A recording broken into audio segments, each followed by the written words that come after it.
description box. Right.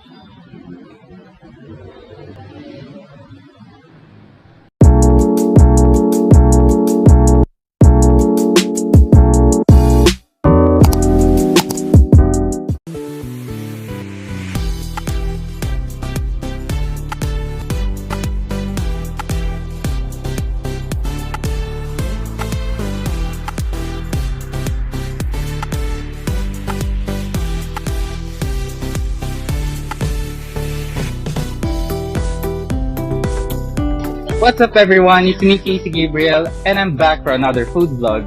And this time, nandito tayo sa San Pedro, Laguna para bisitahin ang kainan kung saan kilala sa kanilang only siomai, only wings, only beer, and only seafood. So without further ado, let's go!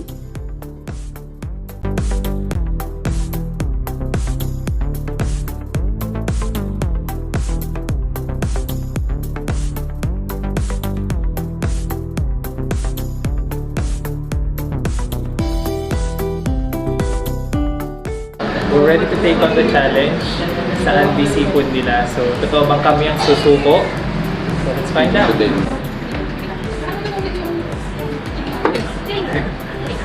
First up, siomai.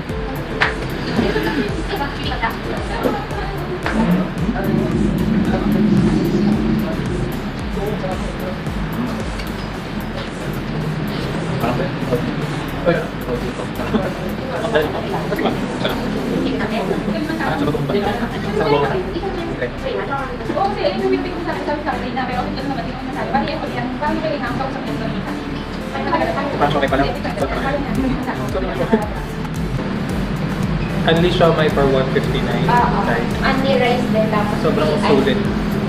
With only rice and free iced tea.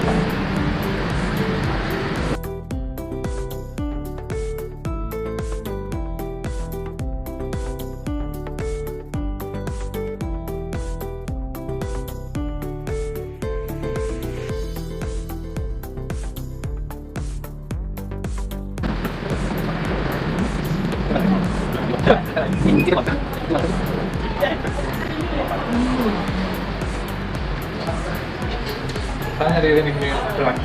Sana. Pero wala mo siyang pero Ikaw narinig yung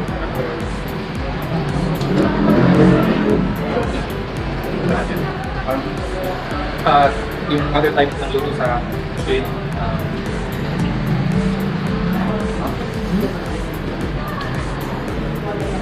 Tamis na miss. Alimaran. Tapos may hint ng spice. dito tapos Bagay to siya dito. kaya sila meron. Wala pala may anti-beer din sila. I'll try the Cajun sauce.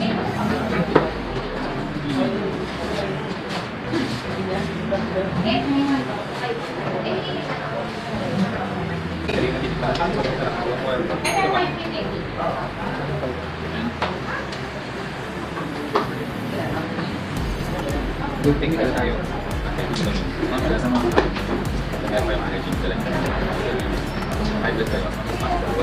Pero hospital na malapit. Hospital na sa and meron din naman silang mga pineapple juice. Kami nararamdaman na kayo na alam yung papunta na doon ay may pineapple juice sila dito. Again, soon is coming December pala. They're innovating yung taas nila. So parang they're planning to have a alfresco type of dining sa taas. And by siguro pag late na, they will convert it to resto bar. So by December, mag-open ka na yung second floor. So go ahead and visit. Pagpagpag kayo dito sa floor. Ano lang siya, few minutes away from Alamang lang. Very accessible. Nakita ko siya sa kanto lang. Along the highway lang siya. Kaya pagka naman nagkakalasing, para sa mga nagagawa na nagkatuwa dito, malapit lang isong ko dito. Tatawid lang. So yun yung mga landmarks na pinunta namin kung tayo dito. Ulat pa kang ulat. Dito pala. Hindi pala ito. Mga ako din. Hindi. Okay siya. Okay siya.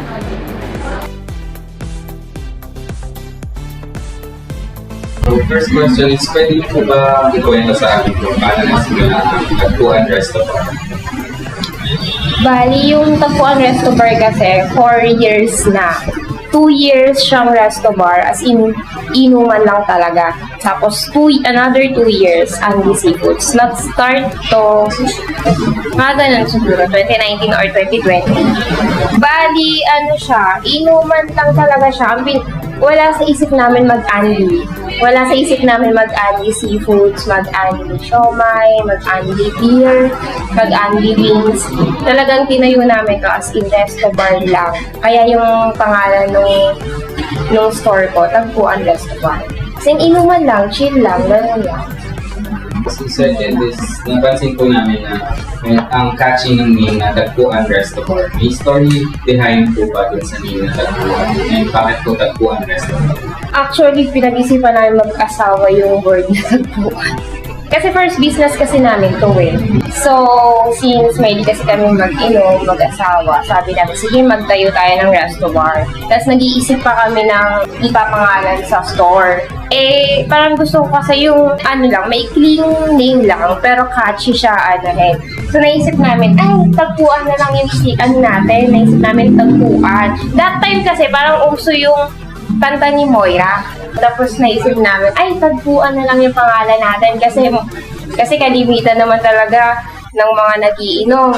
Talagang doon nagtatagpo lahat yung mga ganyan. Kung hindi tagpuan ng mga magjojowa, tagpuan ng mga alam nyo na, yung mga hindi pwede. Yun. Kaya naisip namin, okay, sige, Tagpuan Resto Bar. Maikli lang yung name niya.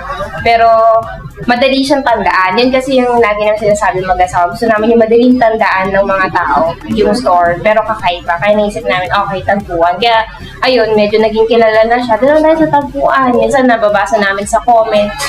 May mga nagko-comment, dyan tayo nagtagpo sa Tagpuan. Kaya medyo natutuwa din naman kami. Sino po ang nakaisip ng menu? Bakit po ito yung napili nila?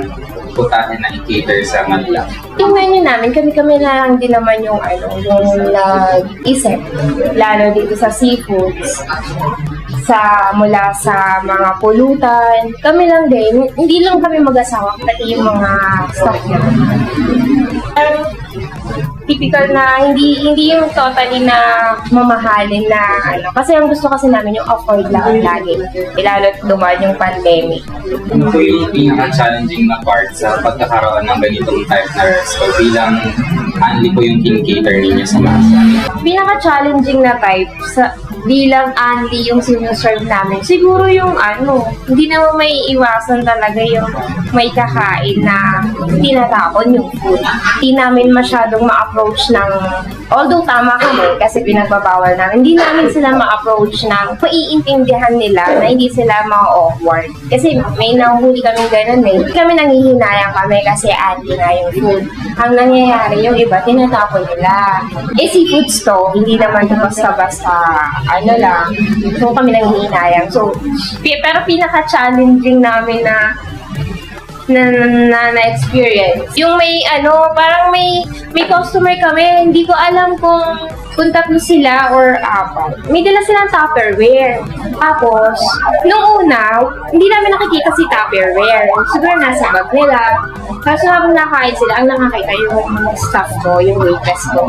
May dala silang Tupperware. Tapos nakulot ako, nilalabas nila yung Tupperware. Nilalagay nila yung food dun sa Tupperware. Parang, sa isip-isip ko, pero nakikita ng ibang nakain. Sa isip, baka hindi nila alam na bawal i-take out. Kasi talagang hindi patago eh. Talagang nilabas si Tupperware, tapos nilagay yung food sa Tupperware. Tapos ayun, in-approach na lang namin ng maayos, bawal po take out, kahit saan naman po, bawal po i-take out yung food. Ayun, tapos may isa pang challenging sa amin. Nakita namin sa CCTV, nilagay sa bag yung food. Which is normally nangyayari yan sa mga may Andy store talaga. Ayun ang mahirap sa amin kung paano namin yan i-approach. Nakita namin siya sa CCTV. Saan po nila kayo pwedeng makontact for inquiries, reservation, and online orders? Sa page na lang mismo ng Tagpuan Resto Bar. Message lang kayo sa page, then magre-reply kami. Sobrang pasensya nga lang kung hindi kami nakakapag-reply on time, agad-agad. Kasi may times kasi na hindi kami medyo makahawak ng phone. Kasi nga, biglang dadagsa yung tao. Pero pinipilit naman namin mag-reply agad-agad. May phone number naman po. 0926-820-3505.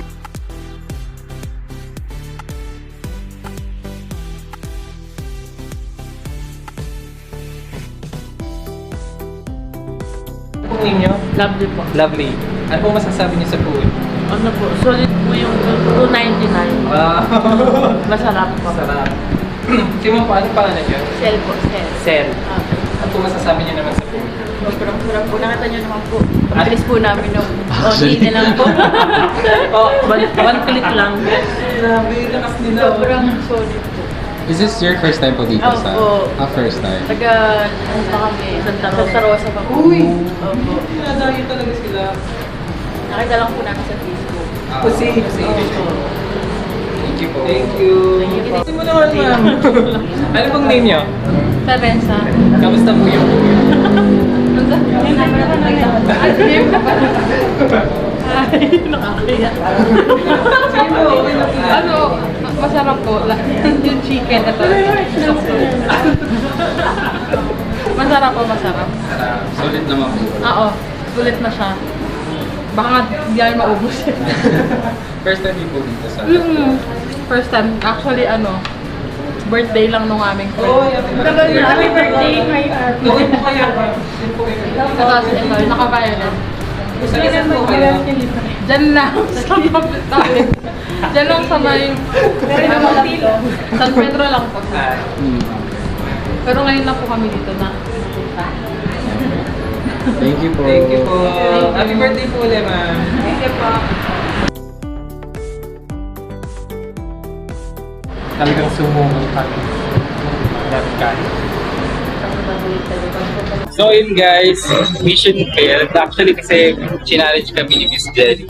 Kaya daw ba namin ubusin yung isang bilao.